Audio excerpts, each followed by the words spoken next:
Et puis j'ai le plaisir de vous présenter l'homme au chapeau noir. Mon ami Pierre Othéric, professeur agrégé d'histoire, historien, qui consacre sa vie à l'histoire sociale, et plus particulièrement depuis 10 ans à l'histoire de Martha Desrumaux et à son parcours. Pierre s'est engagé depuis de nombreux mois pour faire connaître dans toute la France la vie de Martha Desrumaux, et il lui a consacré un beau livre. Beaucoup d'entre vous l'ont déjà acheté, et si vous voulez encore, à la fin de la conférence, Pierre aura plaisir à vous dédicacer le livre. Voilà, alors sans attendre, je vais te passer la parole, Pierre. C'est à toi, pour la vie de Martha Desrumaux. Est-ce que j'ai besoin d'un micro? Non? Fais comme tu veux, économiste à voix. Bon, on m'a conseillé, pour les amis qui sont dans le fond, tels de mauvais élèves, de prendre le micro, ce que je fais.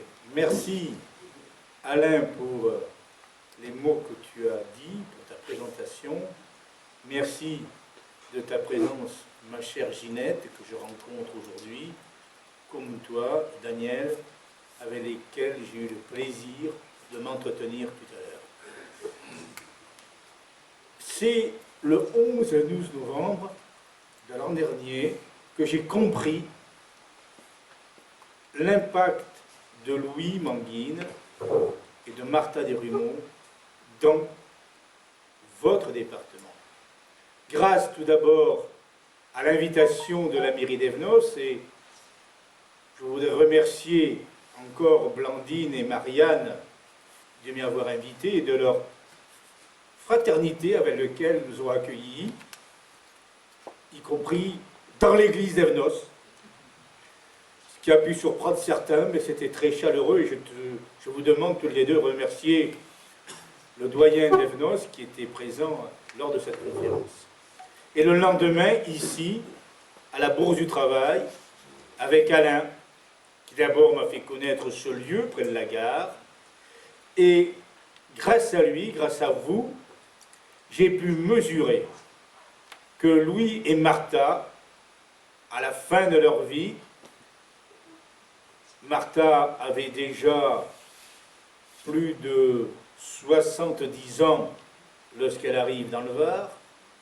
Elle avait été profondément marquée par une vie militante difficile, la précarité dans les années 30 et aussi tout ce qu'elle a pu vivre dans le camp de concentration de Ravensbrück, y compris des mutilations, nous y reviendrons peut-être, mais elle a continué d'être un passeur d'histoire, de faire connaître aux travailleurs du Var, à ces femmes et à ces hommes, le rôle du monde ouvrier, tout en se mettant souvent en retrait, car c'était l'attitude de Martha.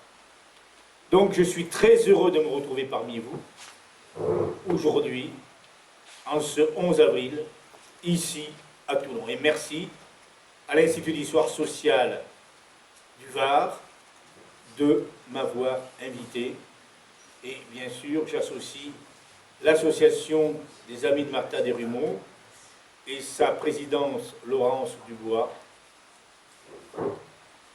parce que eux aussi, tous ceux sont très touchés de l'accueil que j'ai réussi ici à Toulon.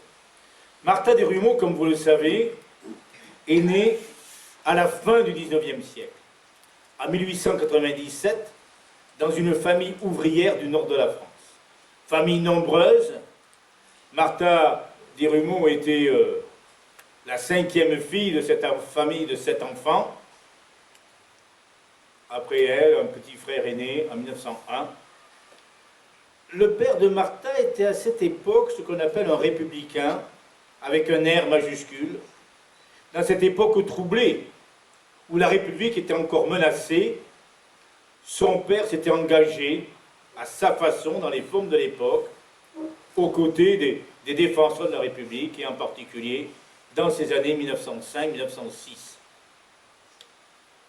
Et en 1906, drame dans la famille, le père de Martha meurt écrasé par une pompe à eau des pompiers, alors qu'il était pompier volontaire. Donc, c'est dans ce drame que Martha va connaître la dureté de la vie durant cette époque que certains appellent la Belle Époque. Vous vous souvenez sans doute de Cosette dans Victor Hugo, dans Les Misérables. Martha, en 1906, elle n'a pas 9 ans, elle est placée dans une famille bourgeoise du sud de l'île, bonne à tout faire, domestique. Et Philippe Martinez, que nous rencontrions il y a à peu près 1 an à la Confédération CGT, avait cette formule « Bravo pour ce que vous faites, les ouvrières sont les oubliées de l'histoire ». Il ajoutait avec une très grande lucidité, y compris dans ma propre organisation. Et j'ajouterai que les domestiques étaient les invisibles des invisibles. On ne mesure pas quelles étaient les conditions de vie et de travail de ces femmes ou de ces hommes à la merci d'un patron, d'une grande famille ou d'une patronne, à la merci aussi des querelles qui pouvaient exister entre domestiques.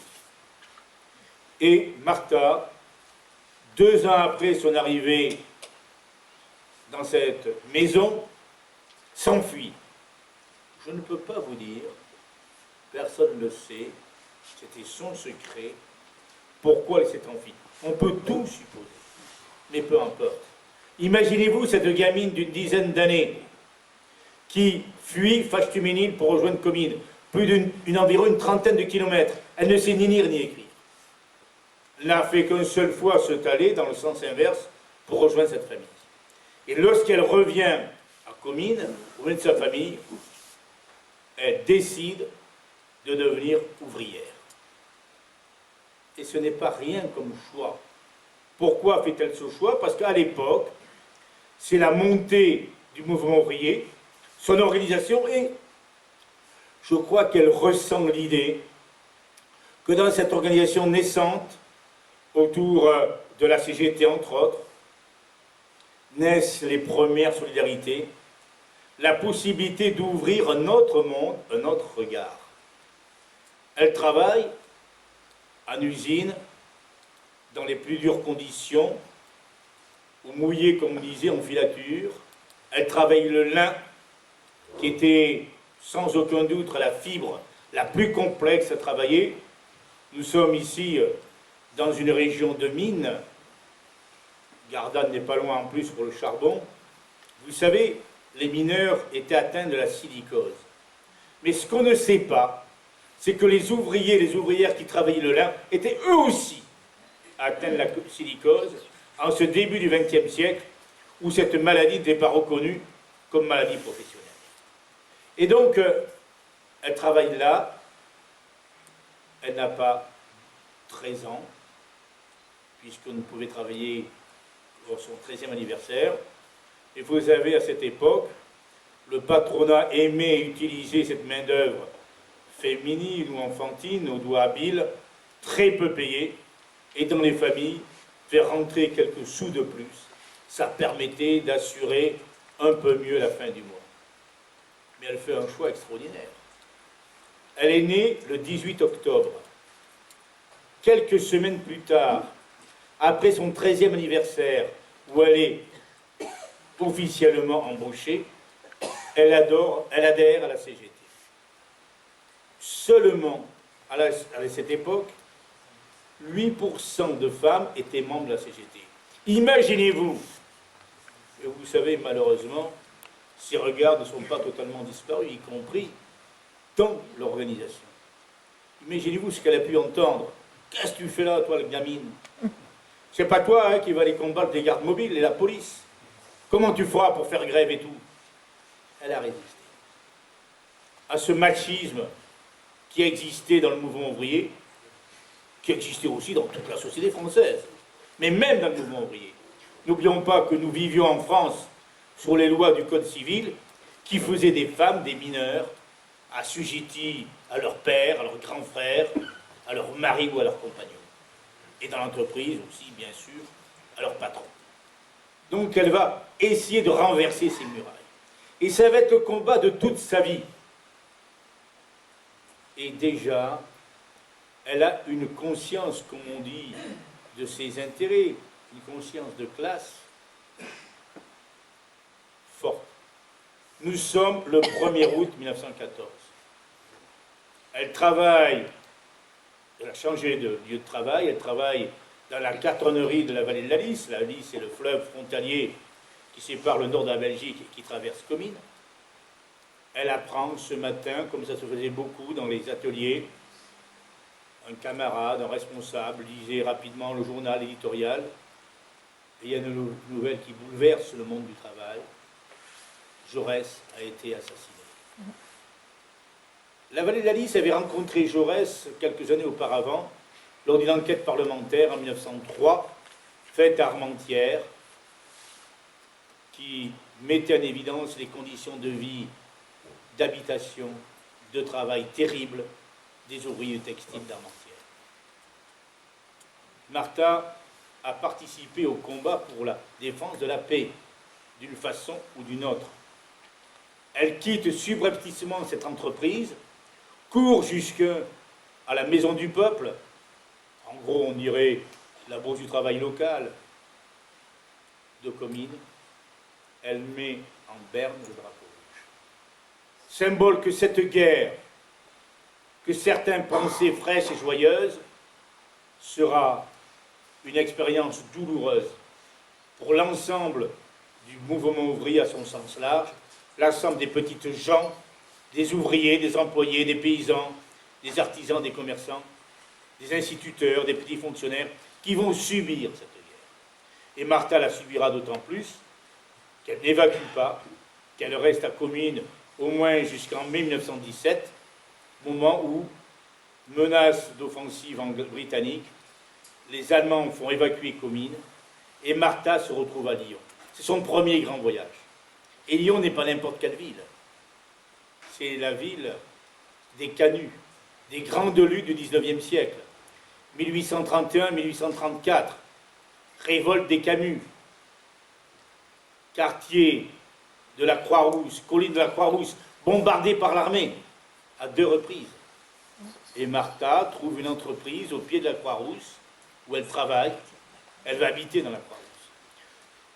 Sans aucun doute, à cette époque, comme l'a très bien montré l'historien Maurice Moissonnier, on parlait de tout cela, dans les veillées, dans les bars, dans les bouchons, comme on disait à Lyon. Et donc Martha apprend cette culture qui est différente de celle du nôtre. Et aussi, les conditions de travail et de vie qu'elle a dans cet atelier de M. Hasbrook, patron de Comines qui avait été évacué dès août 1914, sont pour elle et pour ses camarades intolérables. Et donc, elle va réussir. Vous voyez, elle n'a pas 20 ans. Elle ne sait toujours ni lire ni écrire. Elle va réussir à organiser ses camarades, à mettre son atelier en grève et à gagner. Et à gagner. Et c'est une expérience pour elle fondamentale qui va lui montrer qu'il est possible, même dans des conditions complexes, d'obtenir satisfaction sur un certain nombre de revendications. J'ai peu de temps, je pourrais parler des heures, mais j'ai promis à Alain que nous aurions terminé avant minuit. Donc je vais faire vite.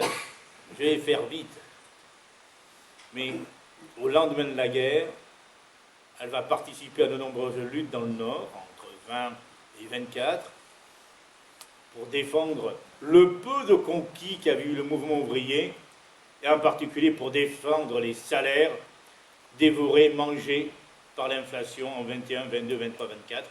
Il y a beaucoup d'usines, en particulier dans le Nord où elle est revenue, où il y a des ouvrières textiles qui se battent. Et à cette fin de la guerre, lorsque naît le Parti communiste français, elle fait le choix d'adhérer à ce jeune parti. Mesurons bien aussi ce choix. À cette époque, les femmes continuent d'en avoir aucun droit. Oh, elles avaient bossé pendant la guerre, dans les usines, dans les fermes, remplaçant souvent les hommes partis au front. Dès le mois de novembre 1918, quelques jours après l'armistice, le ministre Loucheur dit aux femmes, voilà, hein, vous avez bien sué pendant la guerre, eh bien, vous revenez des gentilles mères de famille, vous rentrez dans vos foyers. Pas question, bien sûr, de leur accorder le droit de vote, le droit de participer à la vie politique comme les hommes. Ça va être aussi ça le combat de Martha. Pourrais-je peut-être signaler 3 faits dans ces années 20 rapidement. 1924, elle travaille toujours à l'entreprise Hasbrook. Savez-vous ce que réclament les femmes?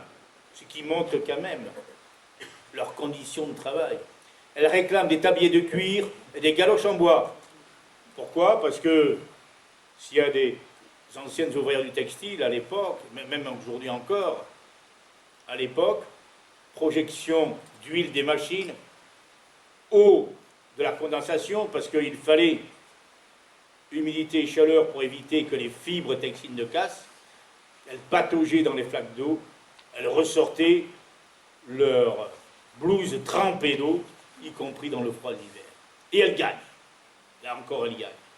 Et le patron, qui n'est pas bête, c'est où, mais celle-là, elle m'a déjà eu en 1917, elle m'a eu cette fois-ci, je vais lui proposer de devenir contre-dame, contre-maîtresse. Et les contre-maîtresses à l'époque, ou les contre-maîtres, c'était le poussement des gardes-chiourmes. Bon. Que fait Martha? Eh bien, elle accepte. Et elle va transformer ce rôle de contre-dame en rôle de délégué syndical qui n'existe pas, il n'y a aucun délégué syndical, à part dans les mines. Elle va transformer ce rôle lorsqu'il y a une de ses camarades de travail, une femme qui a des besoins, qui va accoucher et tout, elle frappe à la porte du patron en disant il faut lui accorder 1 ou 2 jours de congé, il faut lui accorder une aide pour prendre en compte la vie de ces ouvriers. 1927, 10e anniversaire de la révolution d'octobre qui s'était déroulée en Russie en 1917. Alors, on peut avoir le regard qu'on veut sur l'Union soviétique et sur la révolution d'octobre. L'histoire nous a montré que la vie était complexe et qu'il faut souvent nuancer les choses. Mais quoi qu'il en soit, dans ces années 20, pour nombre de familles ouvrières, bien au-delà de l'influence même du mouvement communiste en France, l'Union soviétique représentait un monde nouveau, là où était en train de se construire une société nouvelle, avec ces paysans pauvres, ces moudjiks, ces ouvriers qui travaillaient dans des conditions ignobles, immenses, avec cet analphabétisme qui touchait 90% de la population. Martha, elle a 30 ans, elle vient d'apprendre à lire et à écrire, elle va diriger une délégation de femmes composée de militantes syndicales et de féministes. Et à Moscou, elle va rencontrer un personnage qu'on oublie et qu'on ne devrait pas oublier. Beaucoup d'entre vous, même tous, vous saluez le 8 mars. Certains disent journée des femmes. Non, non. Le 8 mars n'est pas la journée des femmes. C'est les 365 jours de l'année qui devaient être la journée des femmes. Ah oui, bon. Le 8 mars a été décidé dans le congrès de l'Internationale ouvrière en 1910 à la suggestion, sous l'impulsion, oui Daniel, de Clara Zetkin, militante allemande, qui dit, voilà, faisons du 8 mars une journée internationale de lutte qui réunisse femmes et hommes, hommes et femmes, pour que les femmes aient le même droit que les hommes, que le patronat ne puisse pas les diviser. Et souvenez-vous, 20 ans auparavant, les congressistes, leurs aînés, avaient fait du 1er mai une journée internationale de lutte pour obtenir la journée, la semaine, donc la journée de 8 heures. Voilà, même idée. Rassembler les femmes du monde entier. Et en 1927, Clara Zetkin est toujours vivante, et on a trouvé une magnifique photo. On voit Clara Zetkin, on voit Martha Desrumaux, et des femmes venues de tous les pays du monde qui se donnent la main avec l'idée que, ensemble, unies, une sorte de chaîne d'union, elles peuvent transverser, renverser les montagnes, que c'est cette violence qui est faite, ces humiliations qui sont faites aux femmes. Et là, peut-être la 3e date, 28-29, cette grande grève des ouvrières du textile d'Halluin, petite ville textile près de Comines. Les ouvrières vont faire 8 mois de grève. Et Martha va piloter, pas seule, avec d'autres, mais elle va piloter cette grève. Avec cette idée fondamentale, il faut que les femmes participent à la bataille. Alors encore que dans les syndicats, quels qu'ils soient à l'époque, on considérait que les grèves de femmes, c'était de la roupie de Sansonnet, car elles étaient très mal payées, c'était que des salaires d'appoint. Et alors, à la fois, elle va se préoccuper que les femmes qui travaillent en usine participent au mouvement de grève, et que les femmes qui ne travaillent pas en usine, qui travaillent à la maison, soient conscientes de ce qui se passe. Intervention sur les marchés, dans les courées, qui sont les petits immeubles des quartiers textiles du Nord, dans les carrefours. Elle rencontre des femmes, elle va même organiser une chorale sur la grève des 10 sous pour conscientiser, excusez-moi l'expression de ces femmes. Elle va plus loin. Vous savez, tout le monde, vous le savez tous, faire grève n'est jamais une chose facile. C'est compliqué de faire grève, ça coûte cher. Et au bout de quelques semaines, même parfois quelques jours, l'argent manque. On danse devant le buffet, comme dit la formule populaire, et surtout les enfants dansent devant le buffet. Et c'est souvent à ces moments-là où la femme interpelle son homme, dit « C'est bien beau, tu vas avec ta grève, mais il n'y a pas d'argent à la maison. » Voire aussi, comme tu le dis Daniel, dans Germinal, de Zola, qu'il raconte si bien et qu'il écrit avec tellement de force. Mais Martha d'avoir d'abord emprunté 3 millions au syndicat belge, au syndicat socialiste et chrétien belge, socialiste en Wallonie, chrétien en Flandre. Je vais vous donner une anecdote. Lorsqu'elle est déportée à Ravensbrück, arrive en déportation la responsable du syndicat, du textile belge, une femme. Et elle lui dit Martha, elle se retrouve dans les bras l'une de l'autre, dit Martha, tu sais que tu dois toujours 3 millions. Et Martha dit, voilà, on verra ça plus tard. Vous voyez, cette capacité à la fois de cette fraternité qui pouvait exister. Et alors, mais elle ne fait pas que ça. Elle va inciter ces femmes, ces ouvrières, à laisser leurs enfants des familles de l'agglomération lilloise ou du Grand Ancenois pendant des mois, en leur disant, vous savez, dans ces familles, ils seront bien accueillis, ils seront logés, blanchis, nourris, ils iront à l'école avec les gamins de la famille. Vous savez, c'est pas facile, maman, de laisser partir des enfants. Plus de 400 enfants partiront ainsi. Certes, la grève est un échec, mais quelle leçon va en tirer Martha? Et cette leçon, elle va les faire vivre dans les années 30, au moment de la grande crise. Elle est profondément marquée par l'arrivée d'Hitler au pouvoir en 1933, Hitler et l'extrême droite allemande, qui arrive légalement au pouvoir, n'oublions pas. Et elle a compris très vite qu'Hitler a réussi à regrouper à la fois le patronat, le grand patronat allemand, une bonne part de la paysannerie, des couches moyennes déclassées, des hommes des couches libérales, mais aussi une part de la classe ouvrière, une part des chômeurs, en leur disant, voilà, les responsables de la crise, de votre mal-vivre, de votre chômage, de votre misère, ce sont les Juifs. Et Martha a ça en tête. Comment éviter en France, dans des situations économiques un peu semblables, l'extrême droite qui est présente, qui a sa force, n'utilise les mêmes moyens pour gagner. Et entre autres, comment faire en sorte que ces milliers de chômeurs apprennent à ne pas se résigner, à s'organiser et à relever la tête. Il y a plusieurs grandes meetings de chômeurs dans le Nord-Pas-de-Calais. Et début décembre, elle décide d'organiser une marche de chômeurs, une marche de la faim, qui aura un très grand retentissement. Puis elles seront filmées, elles apparaîtront dans ce qu'on appelait des actualités, lorsqu'on passait des films, vous savez, dans les salles. Peut-être certains anciens l'ont connu. Et c'était là, il n'y avait pas de télévision à l'époque.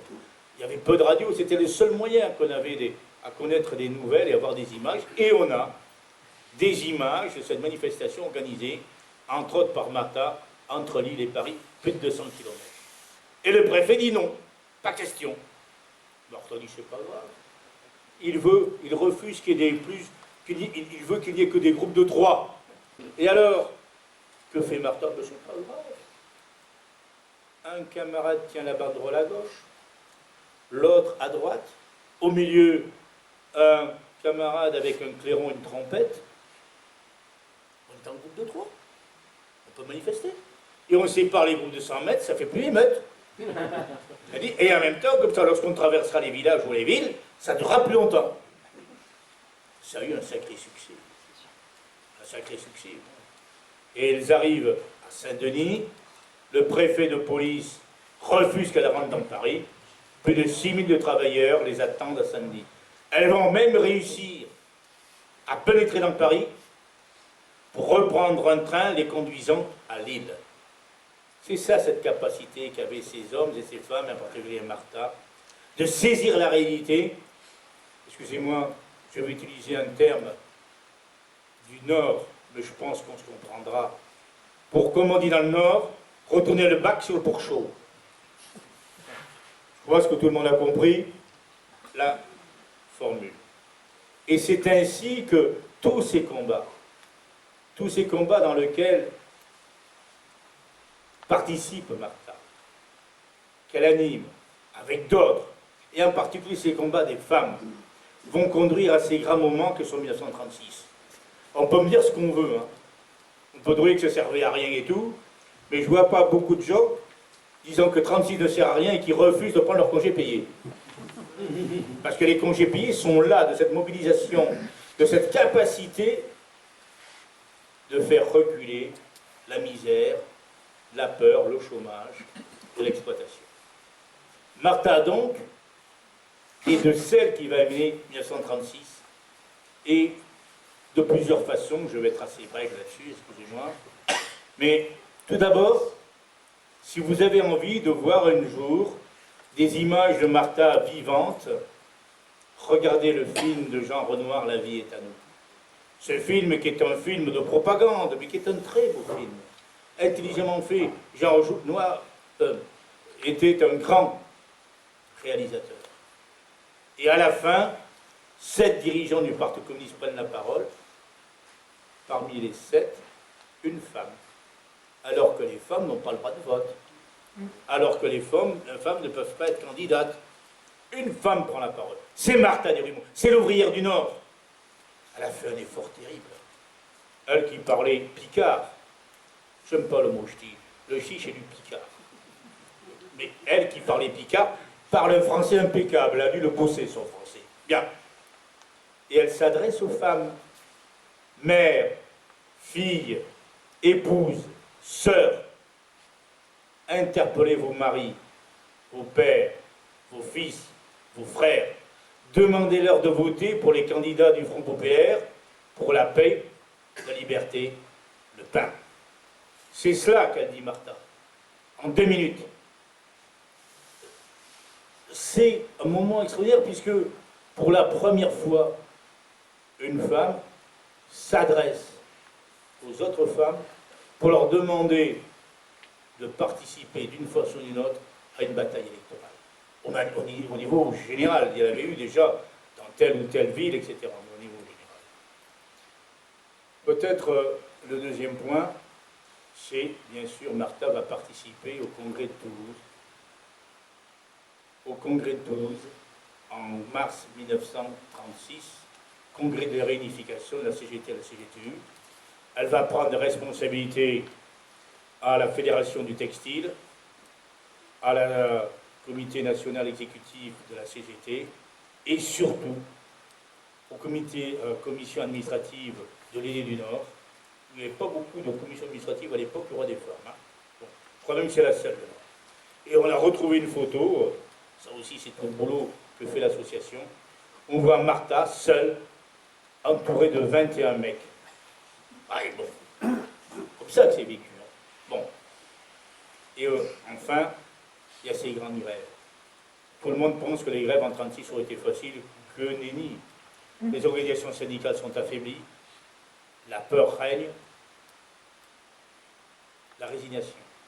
Et pourtant, dès le mois de mai, c'est le début des premières grèves, renforcée par la victoire des partis du Front populaire, renforcée par ces mots qu'a le tout jeune ministre de l'Intérieur, le 4 juin 1936, maire de Lille, le socialiste Roger Salengro, qui dit « Moi, tant que je serai ministre de l'Intérieur, jamais je n'enverrai les gardes mobiles et l'armée pour dégager les usines en grève », ce qui était le cas auparavant. Tout ça va favoriser ces grands mouvements de grève, plus de 3 millions de grévistes. La peur, la crainte changent de camp, et ce sont les négociations de Matignon, et Martha est la seule femme à participer à ces négociations, aux côtés de la délégation CGT, pilotée par Léon Jouet et Benoît Frachon, face au patronat. Pourquoi? Elle n'est pas dans la délégation, il y a que des mecs. Mais ils ont besoin, les dirigeants négociants pour les travailleurs ont besoin d'avoir les salaires des femmes, les patronats chipotent, ils disent non, ils sont beaucoup mieux payés que ça, c'est pas possible. Et ils demandent à Martha de revenir, d'arriver à Paris avec des fiches de paye de femmes, montrant la faiblesse, la misère des salaires dans le textile. Vous savez, aujourd'hui, c'est pas facile de donner sa fiche de paye. À l'époque, c'était pas plus facile. Hein. Et Martha a tellement d'impact dans le mouvement ouvrier qu'en quelques heures, elle obtient une quarantaine de fiches de paye. Elle prend le train, elle arrive à Matignon, et Benoît Frachon et Léon Jouot lui disent « Écoute, Martha, non, tu restes avec nous, tu me feras passer les fiches de paye les unes après les autres. » Vous voyez l'impact qu'a pu avoir cette femme, seule femme présente lors des accords Matignon. J'ajoute, n'oublions pas, que de ces accords Matignon, augmentation de salaire, convention collective, droit délégué des travailleurs, même si les syndicats ne sont pas reconnus encore dans l'entreprise, et aussi, quelques jours après, le vote à l'unanimité, presque par la Chambre des députés et le Sénat, par la Chambre des députés du Sénat, à la fois de la semaine de 40 heures, la semaine des 2 dimanches, comme disaient les adversaires, c'est affreux, et aussi les congés payés. Et les gars disaient, merde, pendant 2 semaines, le patron va me payer pour que j'aille à l'PEC, à la pêche. Et les patrons disent, oh, c'est affreux. Ces ouvriers qui vont souiller nos plages. Ben oui, il y a une caricature qui est très suggestive à cet égard. Voilà. Et c'est dans cet été que Martha Desrumaux va concevoir, avec Louis Manguine, leur fils unique, Louis, qui naîtra en avril 1937. Parce que Martha aussi était une militante, c'est une femme, ce fut une mère. Et je ne veux pas céder à la tentation de vous donner l'appréciation que portait sur elle, en 1937, cette grande journaliste libérale, Louise Veil, qui disait « J'ai rencontré dans le Nord cette Martha Desrumaux, partenariat du mouvement ouvrier du Nord, cette tigresse, aux côtés du berceau de son fils, le surveillant, le choyant, lui léchant ses petits pétons, le défendant. » Parce que c'était ça aussi, Martha. Cette capacité à tous les moments de la vie de s'intéresser aux plus fragiles, que ce soit les siens, ses proches ou ceux des autres. Et c'est dans ce rôle-là qu'elle jouera lors de la guerre civile espagnole, toutes les solidarités qu'elle mènera avec les populations d'Espagne, dans l'Espagne républicaine, et entre autres, pour ne pas rentrer dans le détail, tout d'abord la mise en place des brigades internationales dans le Nord, et il y en aura aussi dans le Var, et aussi l'accueil dans des familles du Nord de plusieurs centaines d'enfants qui ont quitté l'Espagne pour vivre hors de la guerre, hors de la misère causée par la guerre. Donc voilà, ça a été Martha. Permettez-moi maintenant que je rentre peut-être, je pourrais dire tellement de choses, dans cette période de la guerre qui va profondément la marquer. Vous savez qu'en 1939-1940, la violence de la campagne anticommuniste, je n'ai pas le temps de rentrer dans les explications, on peut en discuter à perte de vue, mais ce qui est indiscutable, que cette violence va entraîner d'abord la fermeture, l'interdiction de la presse communiste, et puis après, celle du Parti communiste. En septembre 1939, nous sommes encore au temps de la Troisième République. Martha va devoir se réfugier en Belgique. Elle se connaît très bien la frontière, elle sait qu'elle peut traverser la frontière quand elle veut. Vous savez aussi que le 10 mai 1940, l'armée allemande entre en Belgique, aux Pays-Bas, puis en France. En 3 semaines, l'armée française, cette armée qui paraissait invincible, qui avait vaincu l'Allemagne durant la Première Guerre mondiale, est ratatinée, écrasée en quelques semaines. Dès le début du mois de juin, le Nord-Pas-de-Calais est occupé. Le 22 juin, la France, dirigée par Pétain, signe un armistice que certains, que je partage le regard, jugent honteux. Le Nord-Pas-de-Calais est détaché de la France. C'est une zone interdite. Il est directement administré par l'armée allemande depuis Bruxelles, pas depuis Paris. Il y a une véritable frontière sépare le Nord-Pas-de-Calais du reste de la France sur la Somme. Je ne rentre pas dans les détails, vous les savez beaucoup mieux que moi. Et Martha revient à ce moment-là dans le Nord, avec un mouvement ouvrier, avec une population du Nord atterrée, sidérée par la défaite, marquée par les débuts de l'occupation, désorganisée par la mobilisation des jeunes gens dans la guerre, par l'évacuation d'un certain nombre d'hommes et de femmes, par la peur, par la soudaineté de cette défaite. On ne mesure pas à quel point, dans nos régions du Nord-Pas-de-Calais, la misère fut grande en ces mois de juin, juillet, août 1940. Pour la plupart des usines fermées, des destructions, y compris la violence de l'armée allemande, qui dès son entrée, il y aura une centaine de morts, de civils, à Aubigny-au-Bac, dans le Nord, une trentaine à Courrières. Bon, pour quelques cas, il y en a d'autres, mais pour donner quelques-uns. Et donc, Martha Sourdouaille, elle n'a qu'un seul souci, proposer aux gens du Nord et du Pas-de-Calais de relever la tête. Certains déjà le font. Des paysans aident les aviateurs britanniques abattus par la Luftwaffe allemande à se cacher et à essayer de regagner le sud de la France pour rejoindre l'Angleterre. D'autres cachent des armes. D'autres commencent à organiser des services de renseignement. Mais le souhait de Martha, c'est de renouer les contacts dans les milieux du travail, la classe ouvrière. C'est ainsi que, dès la fin du mois de juillet 1940, j'ai bien dit, juillet 1940, ça fait à peine 2 mois, même pas 2 mois, que le Nord-Pas-de-Calais est occupé. Elle organise à Dechy une réunion, clandestine bien sûr. Dechy, c'est près de Douai, voilà, la 2e grande ville du Nord. C'est dans le bassin minier. Elle organise une réunion avec des délégués mineurs et métallos.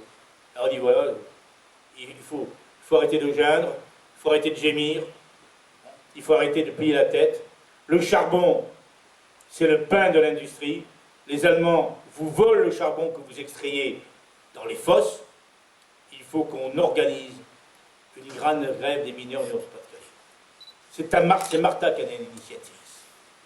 Il faudra 9 mois pour que cette grève, que l'idée de cette grève gagne ce grand sillon charbonnier du Nord-Pas-de-Calais, 120 km de charbon, plus de 300 villes et villages touchés par les mines, d'est en ouest.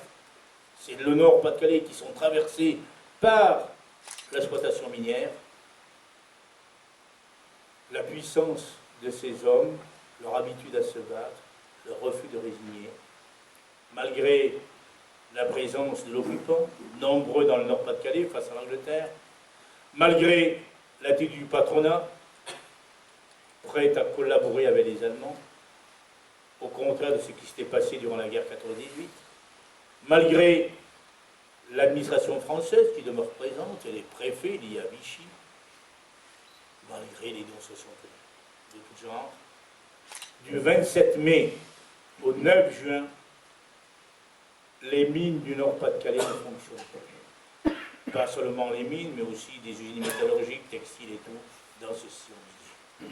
C'est la surprise. Les Allemands sont atterrés.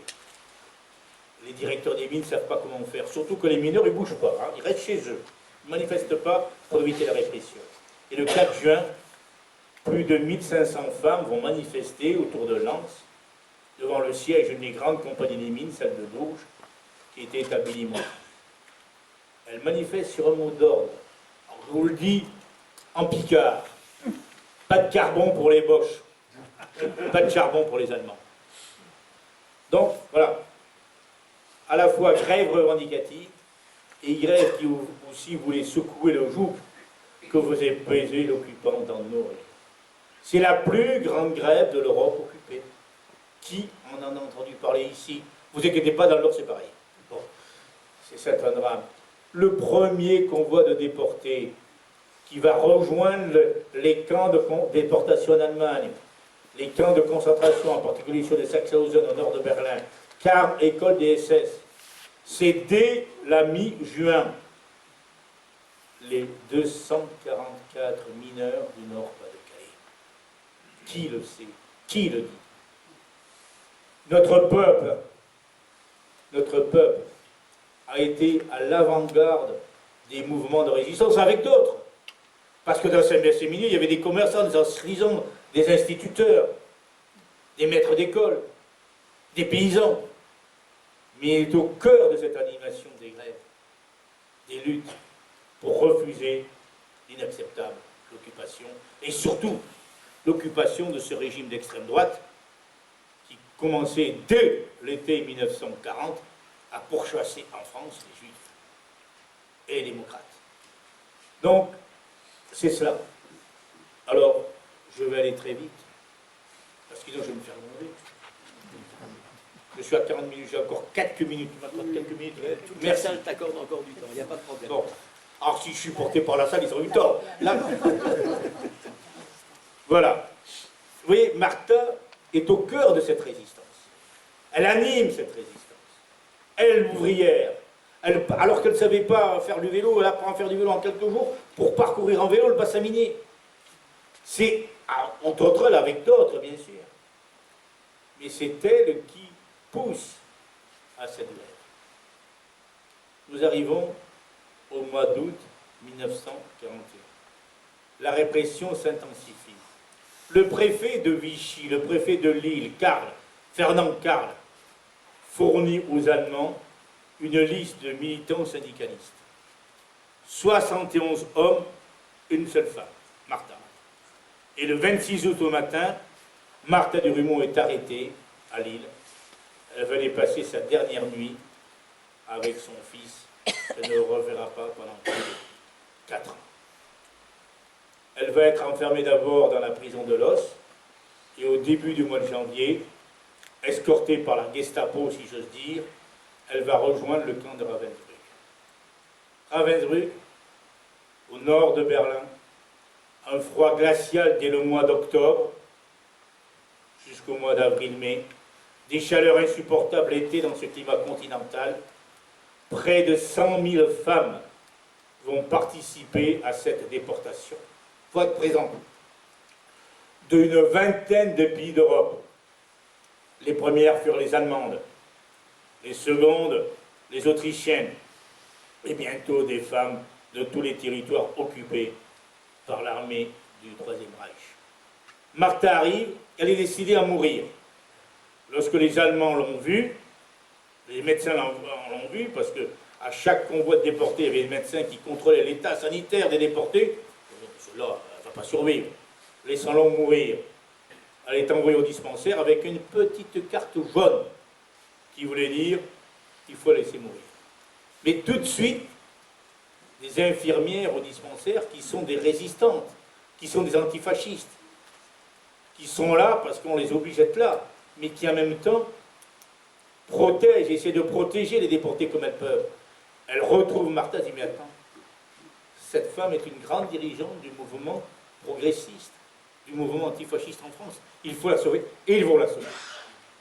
Et pendant 4 ans, Martha va participer au mouvement de résistance des camps de concentration, à la fois de solidarité et de résistance. Je pense que Daniel nous dira quelques mots, donc je ne reviens pas là-dessus, mais simplement peut-être quelque chose qui est moins connu. En novembre 1943, arrive dans ce camp, Madame Rosenberg, avec ses 3 enfants. L'aîné est Lily. Son petit frère a 9 ans et son plus jeune frère encore a 3 ans. Martha apprend que cette famille de Roubaix vient d'être déportée. Ce sont des juifs hongrois. Leur père a été déporté à Buchenwald. Il sera brûlé vif par les Allemands lors de la fin du régime nazi. Elle voit ses enfants, elle entend parler. Elle fait le tour d'un certain nombre de déportés. Ici, obtient un carré de chocolat, ici un gâteau, ici quelque chose. On est à la veille de Noël.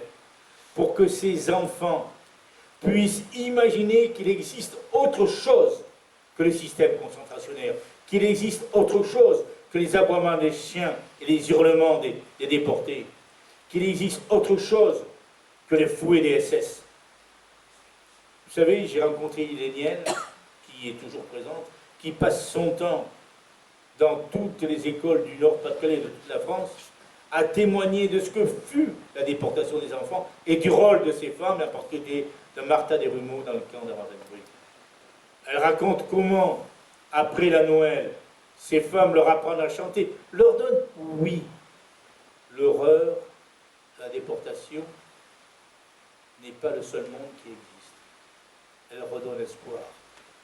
Et je pense que cet espoir, il va permettre à beaucoup de déportés de survivre. Martha Desrumaux revient en France le 14 avril 1945.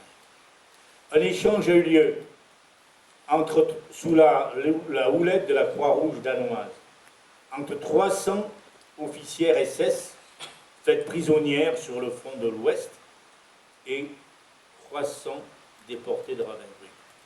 Martha ne veut pas partir, elle veut rester avec ses femmes dans le camp. Et plusieurs de ses camarades, dont Marie-Claude Vaillant-Cordelier, lui dit, écoute Martha, non, nous on va tous y crever là. Personne ne verra la fin de la guerre. Nous risquons de ne plus revoir la liberté. Et ce sera le cas avec les marches de la mort en avril 1945. Marty, toi tu pars, tu es connue comme dirigeante. Les hommes et les femmes ont confiance en toi dans le mouvement ouvrier. Ton témoignage sera écouté, sera entendu. Rentre en France et témoigne de ce qu'est l'enfer concentrationnaire. Et Martha se décide à rentrer. Je terminerai là-dessus, mes chers amis et camarades.